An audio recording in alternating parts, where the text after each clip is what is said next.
From across the globe, Francesca and Lubhna connect to explore the differences in their journeys, only to discover a magnitude of similarities from where their journey started to the pressures and stress they have and currently face. Welcome to Normalize the Conversation. I'm your host, Francesca Reicheter, and today I'm joined by the author of Stepping Stones, Taking Towards the Goal, Lubhna Dongre.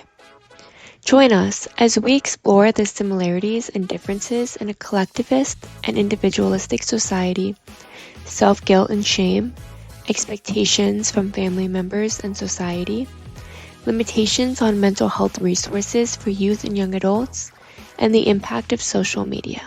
Thank you so much for joining me today. I'm really excited for our conversation, but before we begin, I really just want to check in with you. How are you really? Thank you for that question. And I am doing good. In fact, I am feeling quite courageous right now. This is my first podcast. So that's a good feeling. And in general, as well in life, I am feeling quite courageous. I recently had an exam. So it was a government service exam. And unfortunately, I didn't qualify this year. There were high hopes and so many expectations. But at the same time, it's weird, but I feel okay that the results didn't come out, and at the same time, I feel ready for the next step. I I didn't take that failure as I used to do before, taking the failure more positively. So in that sense, generally in life, I'm feeling quite courageous and brave, I feel. Yeah. How are you? Well, thank you for answering so honestly. I am sorry about the way it turned out, but I'm really happy to hear that you're looking forward to the next steps. And I think that's so important because I know for me, something that feels like a minor setback can like kind of spiral me downwards. And I'm like, oh no, I failed. I can't do this. And it takes a lot for me to get to that point where I'm ready to accept what happened and be willing to work through it and take the next step and figure out what that looks like. So you are doing so much better than I do. I love that for you. I'm It took a doing month. Yeah. okay. I'm also feeling really courageous. I had some really great speaking engagements happen, and I love speaking and I love getting to connect with people and do more Yeah. face to face. So I'm feeling really excited about that and continuing on with new contracts. But at the same time, I'm feeling kind of like this pressure where I'm getting to that age where everyone around me is getting married and having kids and buying houses, and like it seems like they've got everything together. And I'm at that That's point where good. I'm like, what's the next step? What can I do? How Yeah. can I get further? Where am I now? Trying to figure it out. So I'm feeling good and excited and courageous in taking those steps. And then a little bit of that peer pressure of, or societal pressure of figuring out, comparing myself, I guess, to where other people my Yeah. age are. Yeah. Definitely. I'm feeling the similar experiences because I think we are at that age of 20s where Yeah. there is so much pressure to do more and also Yeah. to explore so much. And it's that age where we have to take the risk, but we also have to, balance out where we stood and what choices do Yeah. we make, which decisions to take, and figure out so many things in midst of all of this. In fact, it starts from being a teenager where people start to ask us our career choices, Yeah. and that's where the decisions start to overwhelm us. So Yeah. it's a huge journey, I feel, and in midst of all this, we keep going, and it's up and down, and it just it just keeps going. So Yeah. it's quite exciting as well, you know. It is exciting, but I love what you said. It just keeps going because these are the Yeah, questions that we've been being asked since we were teenagers. What are you going to yeah, do? What do you want? What are you looking forward to in life? What is true. your ultimate goal? Just all these questions. And it can feel very overwhelming, especially as a teenager, because it's hard to figure it out. All of these That, expectations are on you when you don't know what you want to do, or you have some kind of idea but it's completely different than everyone else. It can yeah, feel yeah. so overwhelming. Yeah. It did. And in fact, that's where my journey as well started.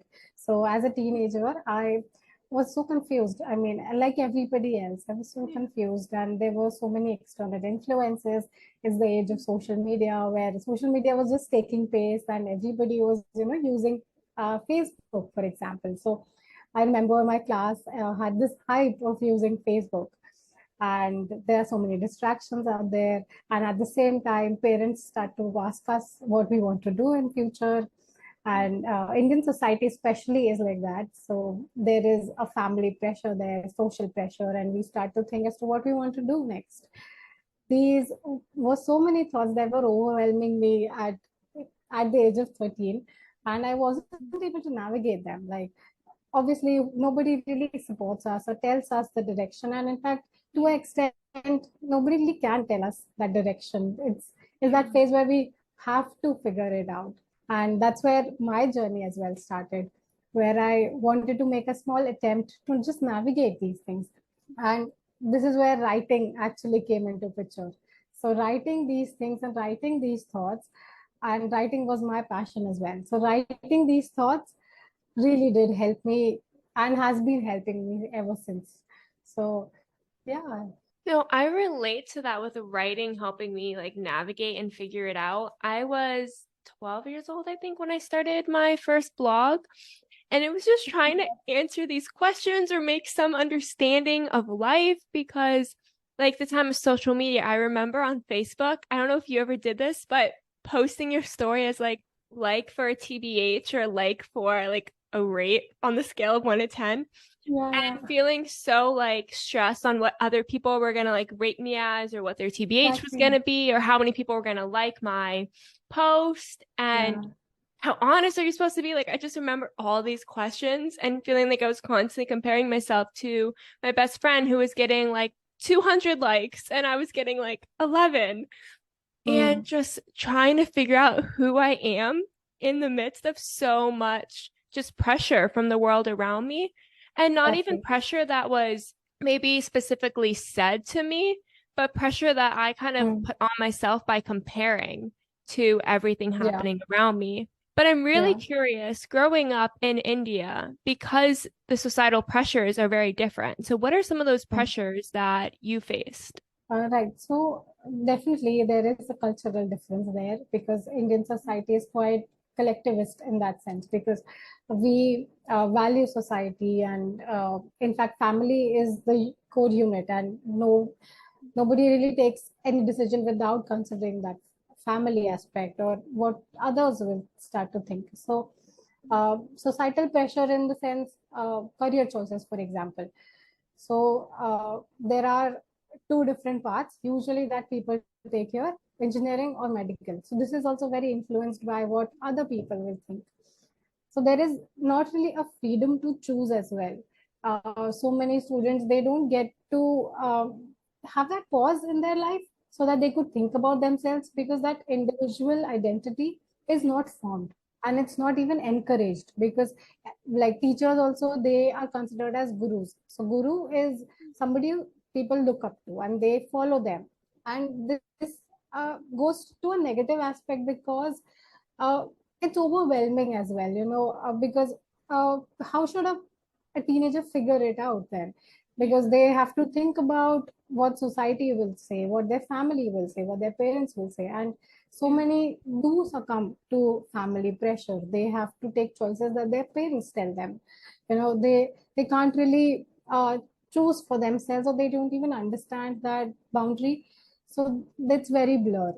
Even for other aspects, like uh, taking how should so even for social media, so it translates to social media as well, because people naturally from their young age, from their childhood, how they are nurtured is to think what others are thinking. So even their behaviors are on social media reflects that they are very conscious of their identities, of what they are posting, or comparing themselves. That peer pressure is quite high, and the competition in India is huge. Like, uh, there are few seats in colleges, and so many people struggling to get those colleges. So the competition level is massive. And in that space, navigating through this, it's extremely tough. And so many external pressures, and there's no support. So it's a very crumbling situation where that individual finds himself or herself at uh, isolated, probably, because no people don't talk about this. When I was facing these issues, I don't think I had a friend to talk to as well, because Yeah. so many don't even understand these things. So it's quite a situation like that. It is very different from a collectivist to an individualistic society. I Yeah, know for me, if someone like tries to tell me what to do, I'm like, I dare you, tell me what to do. I'm not going to do it. yeah, And I think for me, expressing my individuality in writing, I started when I was 12, and I would share a little too much sometimes for what my parents would have liked when I would talk about my mental health. I remember the first time I talked about being in a psych ward, my parents were like furious. They're like, you can't put that content out there. And I was like, I'm not mm, deleting it. Like, I don't care how yeah, other people might perceive you because of my journey. It's my journey, and I want to talk about it and share it. So, looking at mhm, how I responded and behaved, thinking about that and how individualistic it is, it was about me and my journey and my story. And it wasn't caring about, I don't feel like I don't care about people around me, but not letting what yeah, they think or how they perceive it influence what I'm going to do and how I'm going to use my voice. yeah, So, I'm trying to imagine what that would have been like if when I started writing, when I started kind of going after what I wanted, if that individuality was not accepted as much. yeah, yeah. That is definitely true. So when I started writing, I was also 12 uh, when I picked up writing. And of course, it was a different option and different choice, because at that time, when I would tell people that I'm writing a book, it definitely came out as something different. Yeah. And in fact, I started it during my final year of high school. So, and final year of high school is usually considered as a turning point where people start to take career choices. Yeah. So, I remember some people used to say that, oh, why are you doing this right now? You have to focus on your career. You have to focus on your marks. So, a lot of focus is on the result, on the marks. Yeah. So many people used to tell me that if that's not right now, my relatives would tell me. So, but I feel very, very grateful and fortunate that my parents supported me in it. And I was trying to find mentors who would support that journey. So that counterbalanced the negative opinion. I feel my parents acted as a shield uh, from those opinions. Because it's definitely difficult to be different. It's like, do you have the courage to be the black sheep in Yeah. midst of so many other white sheep? So it's definitely different, and it takes courage as well to be that change or be that different individual. So definitely was quite a journey. In fact, I think we have a similar journey as well, apart from the context, but definitely we started together at the same similar age. I think that age has a turning point where we start to realize our identity and our personality. I think, yeah, that is definitely a similar experience as well. Yeah, I remember the first time we connected, we talked about that, how similar our journeys are, yet how different at the same time because we grew up in completely different societies and different types of Yeah, expectations. And yet, so much of what we went through was very, very similar. I mean, I yeah, know one thing we really talked about was that feeling like, am I good enough for what I'm doing and what I'm trying? I'm trying to be my own person and go after something that's very different from everyone else and constantly questioning, am I good enough? Looking at everyone exactly. around us, comparing ourselves, is this the right path for me? I know, like back to what I said with the check in, it's so difficult right now that every time I open social media, and I'm not even that person who wants to get married. Like I at this point in time, I have no interest in like marriage or kids Yeah, at this point in time. Yet every time I open social media and I see everyone yeah, getting it married and is. having kids, I'm like feeling like that pressure that I should be doing that too and Yeah, I should want that too. yeah, And it's really overwhelming, I think, just it throughout is. my entire journey, both of our journeys, was that like, am I on the right track? Is this worth it? Am I good enough for this?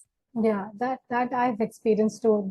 This this thought of looking at how other people are doing definitely does trigger me as well.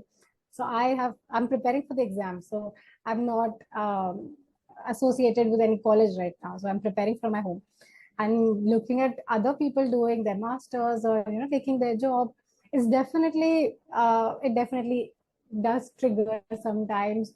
But over the period of over the years of reflecting and accepting myself, I think that that distance I've tried to maintain that distance and boundary.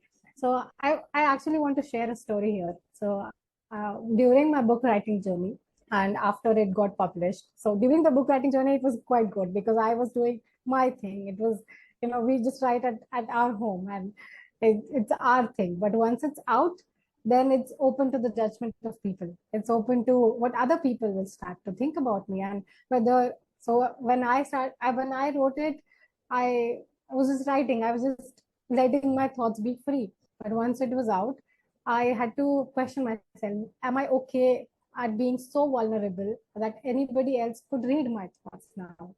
And I because I was so young when I published the book, I didn't really know what it would be after doing it. So I once met because I interviewed a lot of people during that book writing journey. I met a former vice president of India, which was quite a good and happy feeling for me, and I was quite excited for it. So he invited me to his house, and very grand house, of course, and very quiet as well, birds chirping, and it was quite a grand thing. And when I went there, I met him, and I presented my book to him as well. And he said one thing that stuck with me. He said, "Let your windows be open." And at that time I didn't understand what it meant. I didn't know what he meant that time. So I came out, even though that was a happy experience, I came out with two emotions. I was intimidated because it was so grand and I didn't know whether I was ready or I was good enough for presenting my thoughts to somebody like him, because he would read my thoughts. I mean, he would know me, who I am. So I came out of that house being intimidated and confused. So I'm telling this story because uh, it happens with so many of us that even though we're doing good, we still question ourselves. We still ask ourselves whether we are good enough, whether it's worth it, whether, we start to equate ourselves as being perfect. We look for that perfect ideal identity, which actually doesn't really exist, and we don't realize it at that moment, but over a period of time, of course, we grow those ideas as well. It really doesn't exist. So where are we looking for then? Has it happened with you? Yes. Okay. First of all, that's an incredible story. And yeah, I think there's something so unique about being so vulnerable that when someone reads what you've written, that they can genuinely know you in your heart. And Yeah. that's very scary because now you're letting someone into who you are, and how they respond can Yeah, feel so exactly. like overwhelming, because what if they don't like me? What if they think I overshared? What if they're judging me? What if, what Mm. if, what if? It's just all of those Yeah. kind of negative what ifs.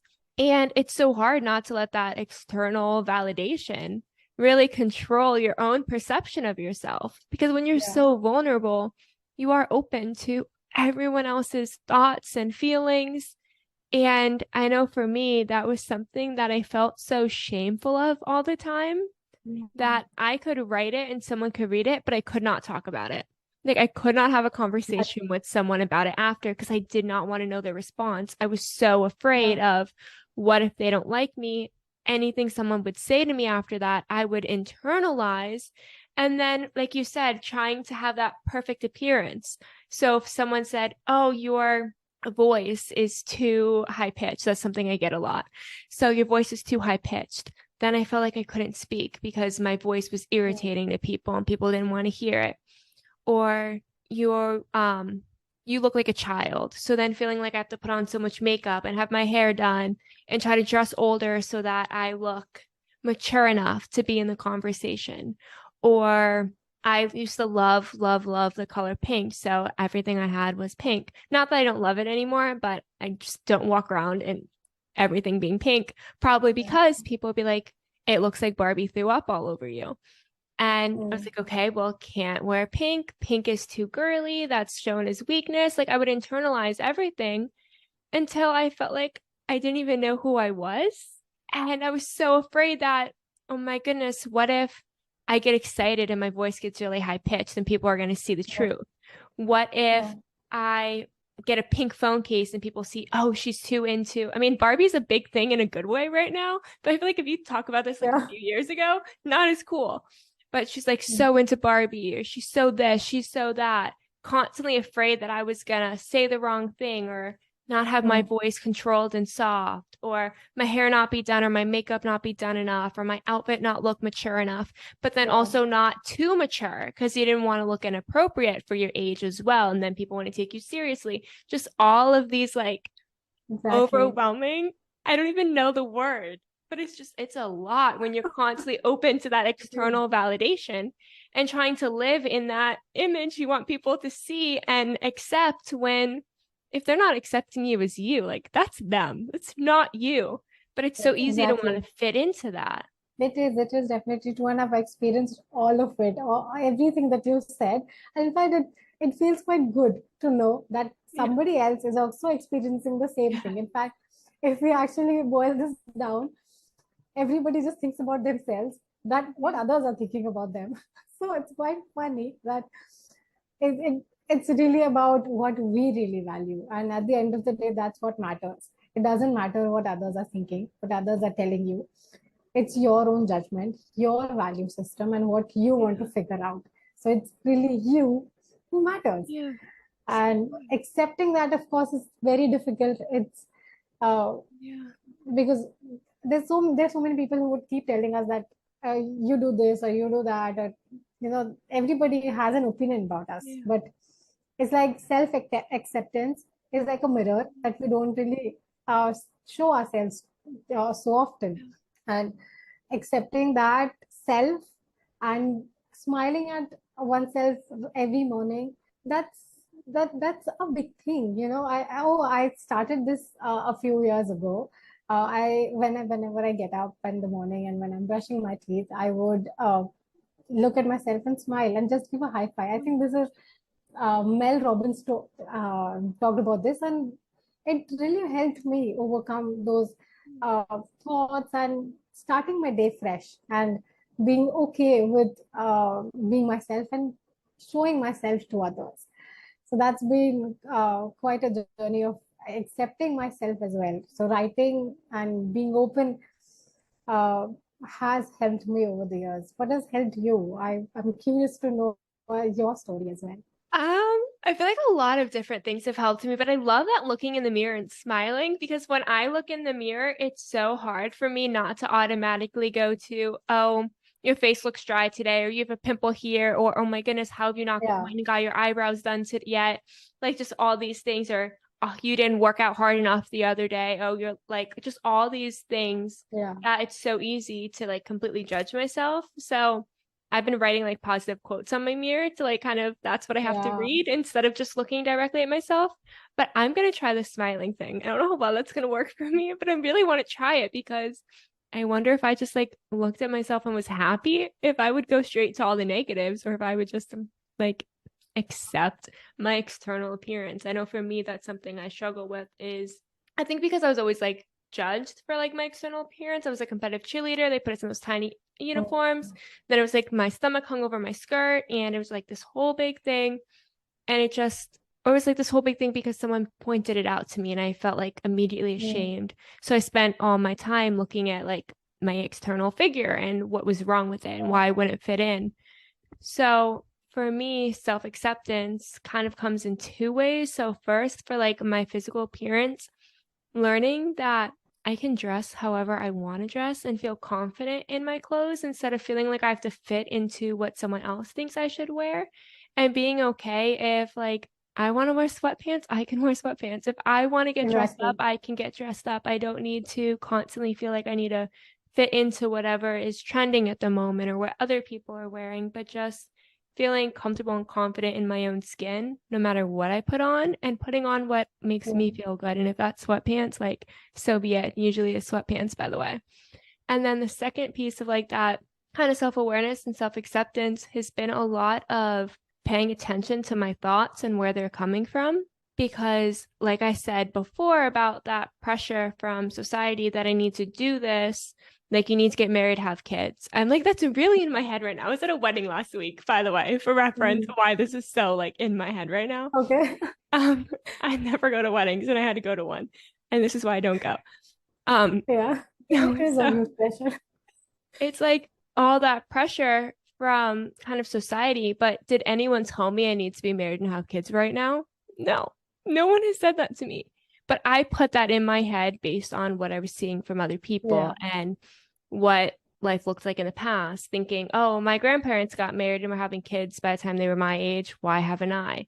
But it's not anyone said it to me. It's me taking different things that I've seen and heard and internalizing it. So paying a lot of attention to where my thoughts are coming from and recognizing that a lot of times I'm telling myself things because I'm scared, I guess. I'm scared of people judging me or not being perfect or not being on track, not being good enough.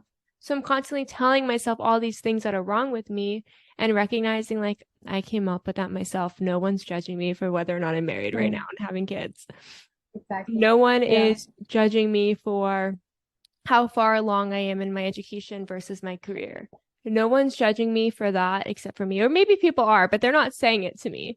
I'm the one who's saying it to myself. So being so aware of, right, where those thoughts are coming from and learning that if I can create these thoughts, then I have the ability to create new thoughts and learn to shift them. Exactly. Yeah. Just broadening that perspective definitely does make a difference. I have also started to reflect a lot in previous years, where taking each thought and dissecting it, where it comes from, what are the triggers, why exactly that is happening, what's the root cause of it, even unconscious habits, because there's so many habits that we develop and we're not even aware of them. So dissecting those habits and really being critical, not being critical, but being honest, I think. Yeah, that's a correct word to say.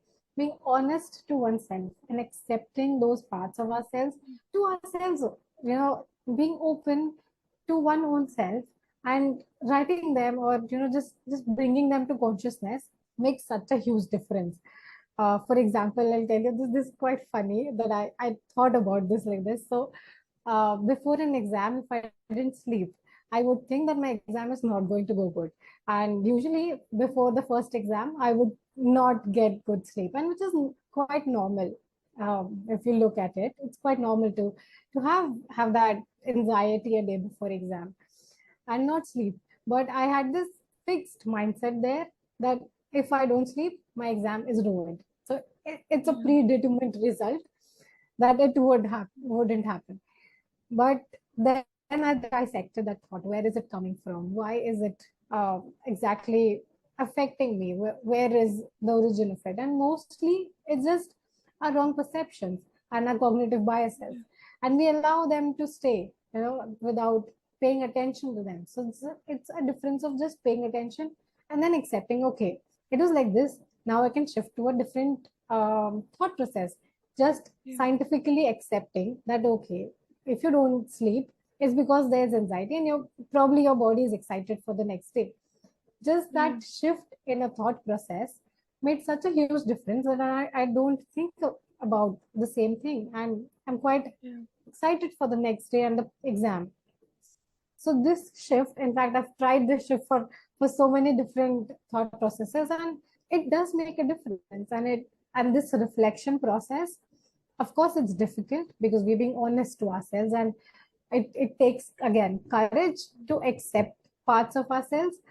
But the entire journey of this journey together and with your own self, it does lead to a surreal and a calm state of mind, I feel. And of course, it's a journey. And so yesterday I had different thoughts, today I have different thoughts. I have to just keep learning and relearning. So the process doesn't really end anywhere. It keeps going on. Yeah, it really does. And I love what you said about kind of being courageous in it, because it takes a lot of courage to admit that we're not perfect And that's something that shouldn't take courage because like no one's perfect. Exactly. Right? Like no one's perfect. Yet it takes so much courage to admit to ourselves that we don't we're not perfect. We're not gonna not everything's gonna be perfect and in our control all the time. I'd love to think that I can control the weather and the traffic, but I can't, Yeah. unfortunately, working on that.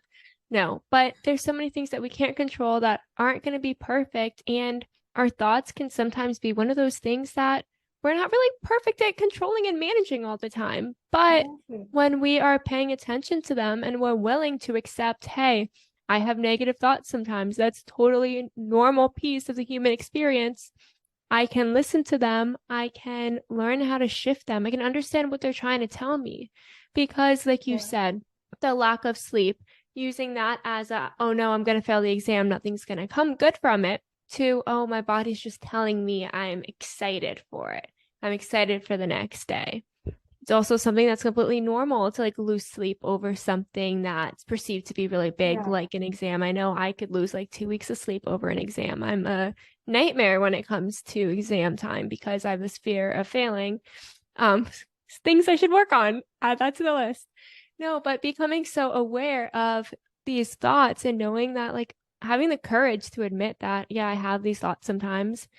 I can understand where they come from. I can shift them to come in a more positive light. Maybe I am afraid of failing. Maybe that's just telling me that I'm overwhelmed by the pressure I've Yeah. put on myself. And now I'm going to shift that thought to I'm worried about the future and what's going to happen, but I feel confident in myself and my abilities that what's meant to be will be. So Yeah. acknowledging that insecurity, you don't have to be like, nah, I don't have insecurities anymore. I'm fine. But acknowledging it and then reframing it into I trust myself. I love myself. I'm Yeah. here for myself. I believe in myself instead of using those insecurities to tear ourselves down even further. Yeah. Yeah. That is definitely true. And just being okay to accept the both spectrums, good and the bad, and both of them are just emotions.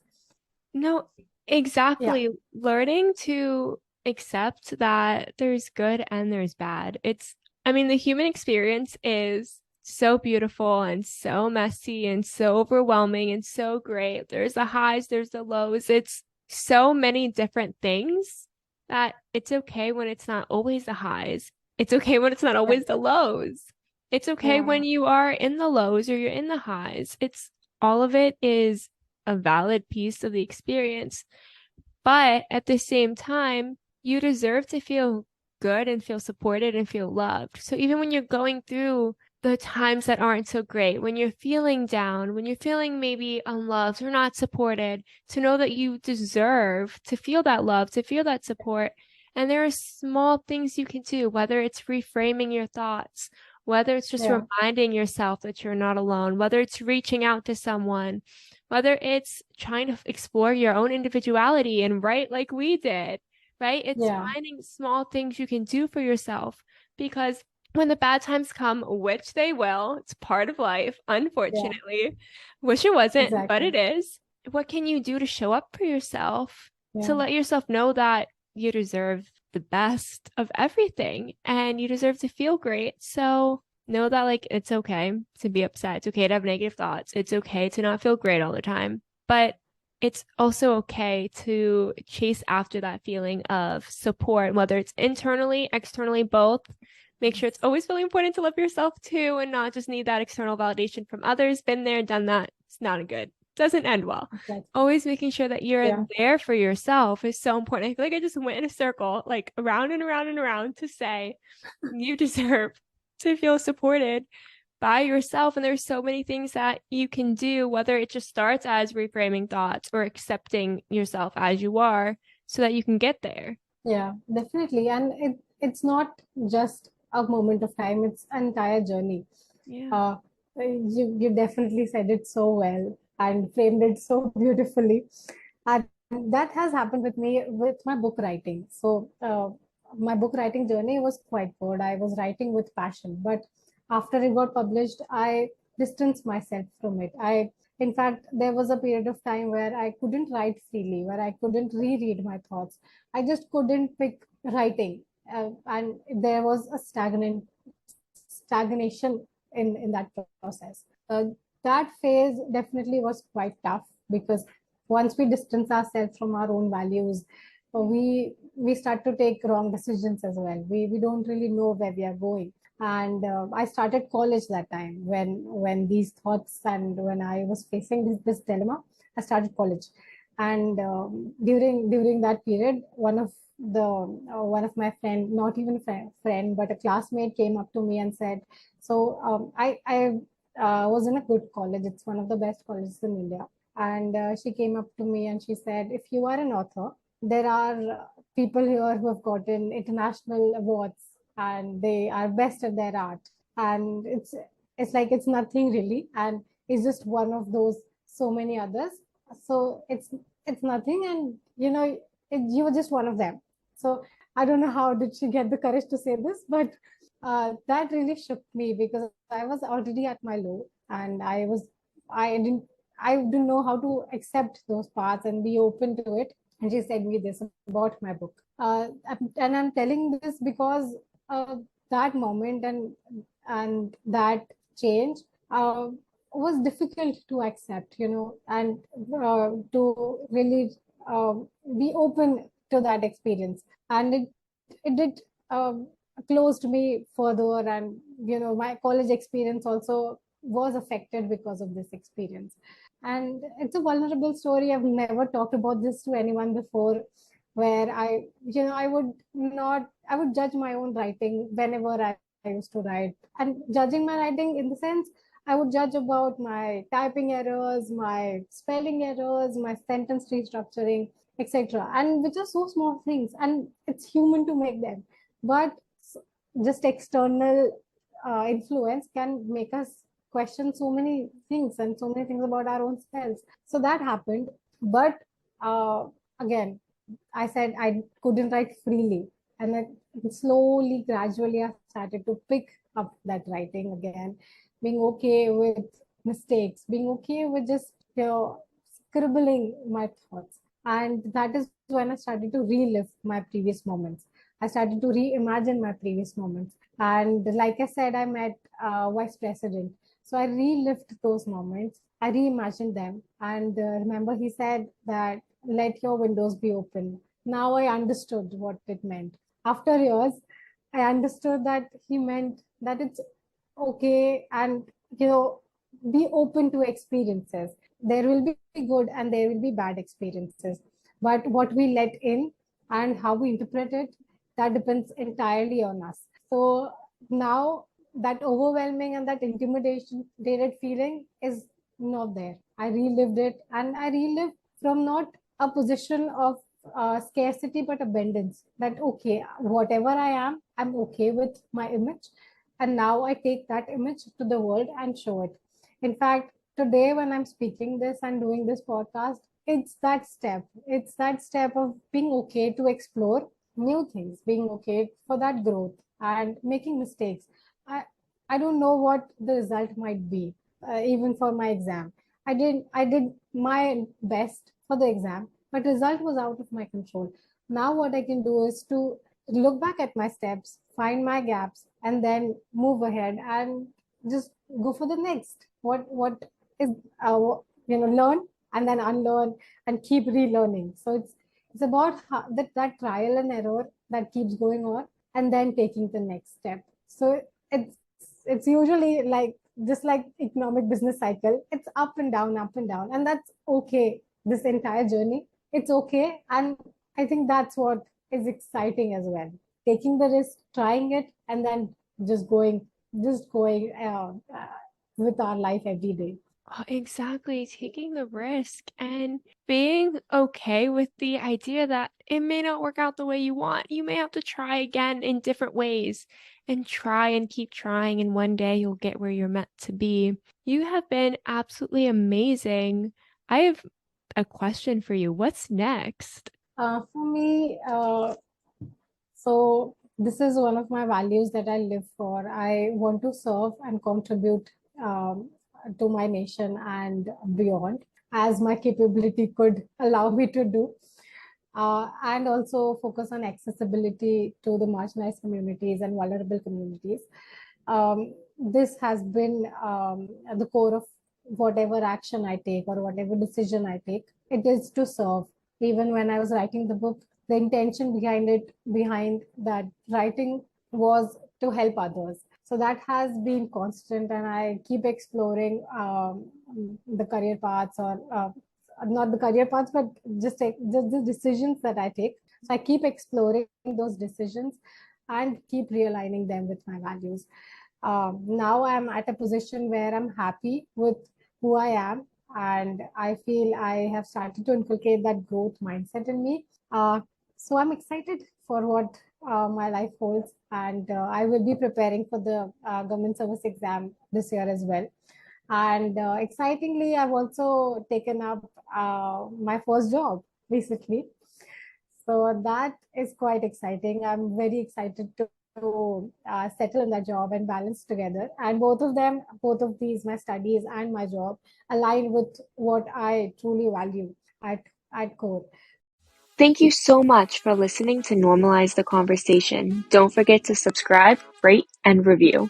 This podcast is an initiative of Inspiring My Generation, focusing on normalizing the conversation, bringing education and awareness to the forefront, and amplifying global voices to spark change and hope. Inspiring My Generation is a 501c3 nonprofit organization on a mission towards suicide prevention through awareness, conversation, education, and support. Connect with us on Instagram at Inspiring My Generation and visit our website inspiringmygeneration.org to learn more about our work and how you can make a difference.